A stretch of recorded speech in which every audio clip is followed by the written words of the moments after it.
delay on sending hard-earned tax dollars of the American people to Ukraine. We're not talking any country, we're talking Ukraine. Ernst & Young said one of the 3 most corrupt countries on the planet. Our witness on Friday, she testified in her deposition. Corruption is not just prevalent in Ukraine, it's the system. So our president said, time out. Time out. Let's check out this new guy. Let's see if Zelensky's the real deal. This new guy who got elected in April, whose party took power in July. Let's see if he's legitimate.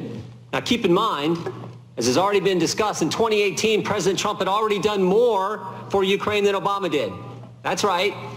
President Trump, who doesn't like foreign aid, who wanted European countries to do more, who knew how corrupt Ukraine was, did more than Obama because he gave him javelins.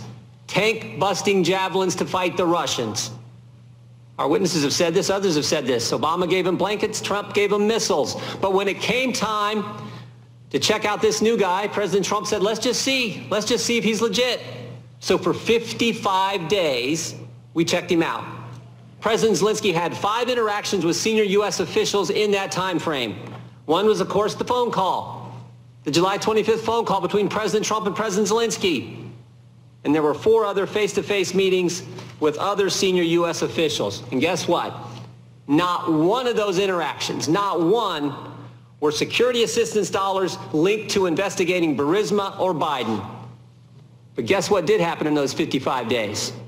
U.S. senators, Ambassador Bolton, Vice President Pence, all became convinced that Zelensky was in fact worth the risk. He was in fact legit and the real deal and a real change. And guess what? They told the president, he's a reformer, release the money. And that's exactly what President Trump did. Now, over the next few weeks, we're going to have more witnesses like we've had today that the Democrats will parade in here, and they're all going to say this. So-and-so said such and such to so-and-so, and therefore, we got to impeach the president. Actually, we can get more specific. We covered this a little bit ago. They'll say something like Ambassador Sondland said in his deposition, where he said, Ambassador Taylor recalls that Mr. Morrison told Ambassador Taylor that I told Mr. Morrison that I conveyed this message to Mr. Yarmouk on September 1st, 2019 in connection with Vice President Pence's visit to Warsaw and a meeting with President Zelensky. And if you can follow that, that's the Democrats' plan and why they want to impeach the president. That's what we're going to hear over the next couple weeks. That's what we're going to hear. But no matter what they do, no matter how many witnesses they bring in here, 4 facts will not change, have not changed, will never change. The call shows no linkage between dollars and the investigation into Burisma or the Bidens. President Trump and President Zelensky have both said on the call there was no linkage, there was no pressure, there was no pushing. Ukrainians didn't even know the aid was withheld at the time of the phone call, and most importantly, as has been pointed out, Ukrainians didn't take any specific action relative to investigations to get the money released. Now, there is one witness that they won't bring in front of us. They won't bring in front of the American people. And that's the guy who started it all, the whistleblower. Nope. 435 members of Congress, only one gets to know who that person is. Only one member of Congress has a staff that gets to talk to that person. The rest of us don't. Only chairmanship knows who the whistleblower is. We don't.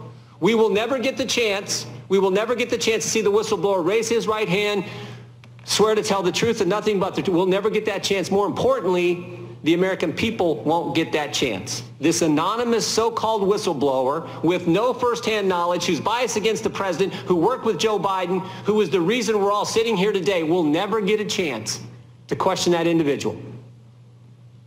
Democrats are trying to impeach the president based on all that,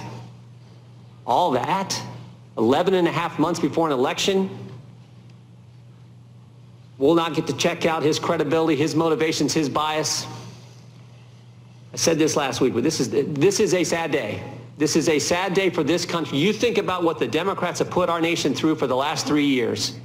Started July of 2016 when they spied on 2 American citizens associated with the presidential campaign, and all that unfolded with the Mueller investigation after that. And when that didn't work, here we are. Based on this. The American people see through all this. They understand the facts support the president. They understand this process is unfair. And they see through the whole darn sham. With that, I yield back.